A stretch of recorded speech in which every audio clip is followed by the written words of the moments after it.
नमस्कार दोस्तों, स्वागत है आपका। चलिए फटाफट डीकोड करते हैं कल यानी 7 जनवरी 2026 का मार्केट सेटअप। देखिए दोस्तों, मार्केट ना इस वक्त एक बहुत ही क्रिटिकल मतलब एक मेक और ब्रेक लेवल पे खड़ा है। एक तरफ तो निफ्टी में कमजोरी दिख रही है, लेकिन वहीं दूसरी तरफ बैंक निफ्टी वो ताकत दिखा रहा है। तो सवाल ये है कि कल मार्केट क्रैश करेगा या फिर बुल्स वापस से चार्ज लेंगे।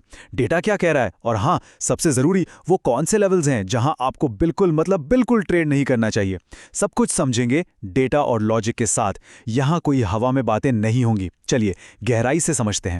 तो सबसे पहले ये समझते हैं कि बड़ा पैसा कहाँ जा रहा है, मतलब बिग मनी का फ्लो किधर है। क्योंकि देखिए, जिधर बड़े इंस्टीट्यूशंस पैसा लगाते हैं ना, मार्केट अक्सर उसी दिशा में चल पड़ता है। तो चलिए देखते हैं कि 6 जनवरी को एफआईआईज और डीआईआईज ने आखिर किया क्या। तो देखिए, डेटा में ना एक बहुत ही दिलचस्प कहानी छुपी है। मार्केट इस वक्त एक टग ऑफ वॉर या कह लीजिए रस्साकशी में फंसा हुआ है। एक तरफ हैं फॉरेन इन्वेस्टर्स, एफआईआईज। इन्होंने कैश मार्केट में सिर्फ 36 करोड़ की सेलिंग की है। अब हाँ, ये आंकड़ा बहुत बड़ा नहीं है, सेलिंग का जोर कम हुआ है, जो कि एक छोटी सी अच्छी बात है।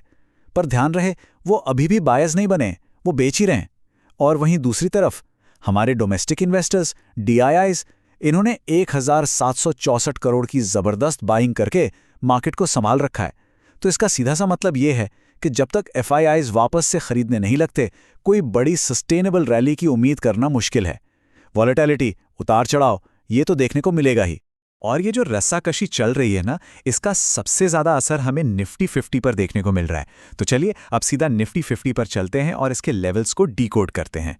निफ्टी की क्लोजिंग हुई है 26,778 पर, और कल ये प्रेशर में था, खास तौर पर रिलायंस और ट्रेंड जैसे स्टॉक्स की वजह से। तो ऑप्शन चेन का डेटा क्या इशारा कर रहा है? देखिए, 8 जनवरी के एक्सपायरी के लिए 26,300 इस लेवल पर जबरदस्त कॉल राइटिंग हुई है। इसका मतलब यह है कि बड़े खिलाड़ी शर्त लगा रहे हैं कि मार्केट इसके ऊपर नहीं जाएगा। तो यह हमारे लिए बन गई सबसे बड़ी दीवार, एक सीलिंग। जब तक मार्केट 26,300 के ऊपर टिक कर कम से कम 15 मिनट सस्टेन नहीं करता, बुल्स के लिए आगे का रास्ता बहुत मुश्किल है। और नीचे की तरफ देखें तो सपोर्ट है 26,100 और 26,000 पर। एक बात का ध्यान रखिएगा, अगर कल 26,100 टूटा तो हमें 26,000 की तरफ एक पैनिक सेलिंग देखने को मिल सकती है। और इसी डेटा के आधार पर एक बहुत ही जरूरी चीज निकल कर आती है, एक नो ट्रेड जोन।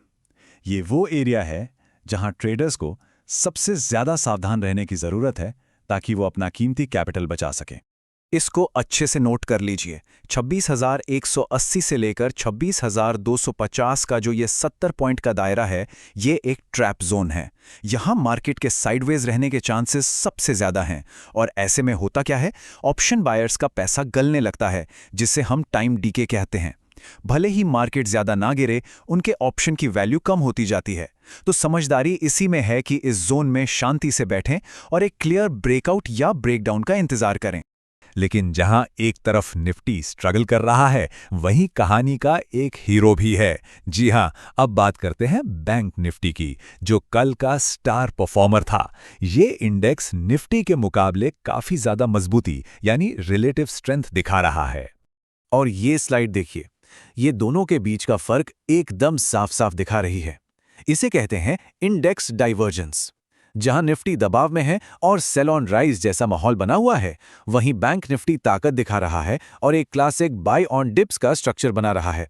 इससे हमें यह पता चलता है कि बाइंग का जो इंटरेस्ट है वो फिलहाल बैंकिंग सेक्टर में ज्यादा है।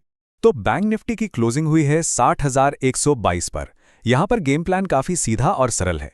नीचे की तरफ 60,000 एक बहुत ही बड़ा साइकोलॉजिकल सपोर्ट है। जब तक बैंक निफ्टी 60,000 के ऊपर है, ये बाय ऑन डिप्स के स्ट्रक्चर में है, मतलब हर गिरावट पर खरीदार एक्टिव हो सकते हैं। ऊपर की तरफ 60,500 एक मजबूत रुकावट है। तो स्ट्रैटेजी क्या होनी चाहिए?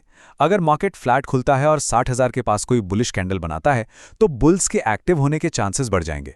लेकिन हाँ, अगर 59,800 का लेवल टूट गया, तो ये सारी स्ट्रेंथ खत्म हो जाएगी और ट्रेंड नेगेटिव हो सकता है। ठीक है, तो हमने इंडेक्स लेवल की बात तो कर ली।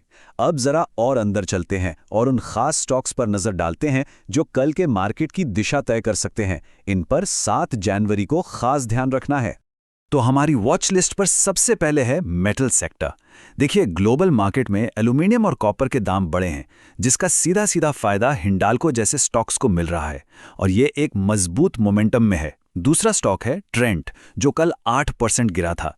यहां मेरी सलाह है कि गिरते हुए चाकू को पकड़ने की कोशिश न करें, पहले स्टॉक को स्थिर होने दें। और आखिर में मार्केट का असली बादशाह रिलायंस। निफ्टी में इसका वेटेज इतना ज्यादा है कि कल निफ्टी किधर जाएगा ये काफी हद तक रिलायंस ही तय करेगा। अगर रिलायंस अपने सपोर्ट से बाउंस लेता है तो निफ्टी को 26,300 तोड़ने की हिम्मत मिल सकती है।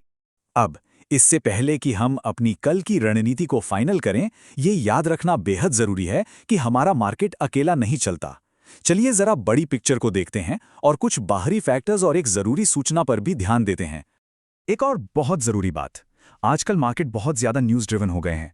यूएस और वेनेजुएला के बीच टेंशन चल रही है, तो सुबह मार्केट खुलने से पहले ग्लोबल मार्केट का हालचाल जरूर देख लीजिएगा। और हाँ, एक जरूरी डिस्क्लेमर, ये सारा विश्लेषण सिर्फ और सिर्फ एजुकेशनल पर्पस के लिए है। मैं कोई सेबी रजिस्टर्ड एडवाइजर नहीं हूं।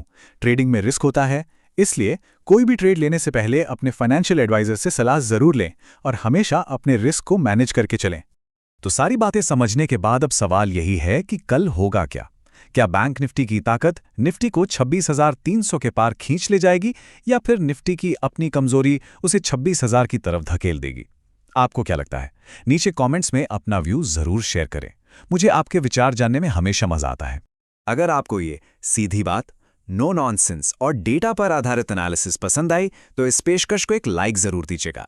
इससे हमें आपके लिए ऐसा ही क्लियर कंटेंट बनाने का मोटिवेशन मिलता है। और हाँ, कल का अपडेट मिस ना हो जाए, इसके लिए अभी सब्सक्राइब करके वो जो घंटी वाला आइकन है उसे दबा दीजिए। हैप्पी ट्रेडिंग और सबसे जरूरी सेफ ट्रेडिंग। मिलते हैं अगले विश्लेषण में। जय हिंद।